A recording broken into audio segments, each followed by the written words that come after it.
Felicitas Schwarz est allemande et vit depuis longtemps en France.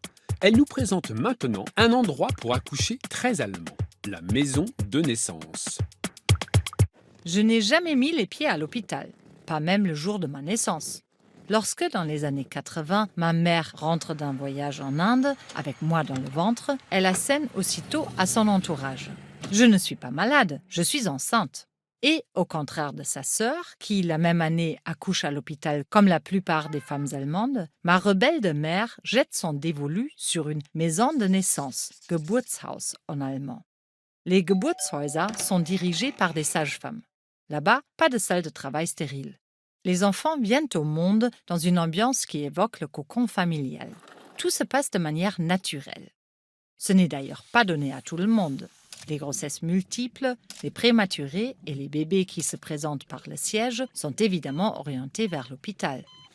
Bercée par les récits enthousiastes de ma mère sur ma naissance naturelle et alors que mon ventre s'arrondit, j'en viens à me renseigner sur les maisons de naissance en France, où je vis maintenant depuis plusieurs années. Quelques clics plus loin, je découvre que presque tous les bébés de France poussent leur premier cri à l'hôpital. Les 9 premières maisons de naissance françaises n'ont ouvert leurs portes qu'en 2016, et à titre expérimental, pour une durée de 5 ans. En Allemagne, les Geburtshäuser sont une centaine. Revenons en France, où j'ai réussi à dégoter une place dans l'une des 9 maisons de naissance.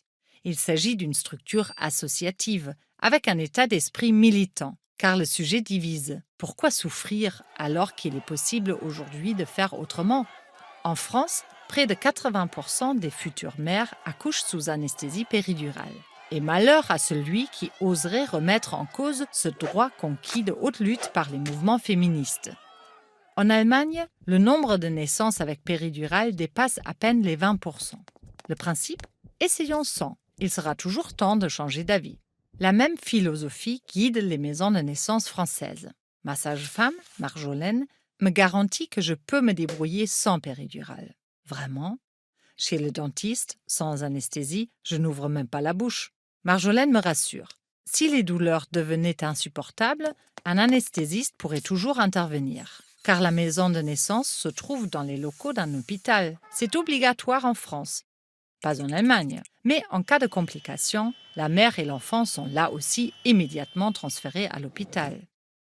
Quand je viens à la maison de naissance, j'enlève mes chaussures dans l'entrée et je vais me préparer une tisane. Puis, calée dans le canapé, j'attends Marjolaine. Les entretiens individuels dans le cadre de la préparation à l'accouchement nous ont tellement rapprochés qu'on se tutoie comme 2 bonnes copines. Et le dernier mois de grossesse, je peux l'appeler jour et nuit. Un service que je suis tout de même obligée de payer en grande partie de ma poche. Un comble. Car en cas de prise en charge dans une maison de naissance, la sécurité sociale fait l'économie d'un séjour en maternité.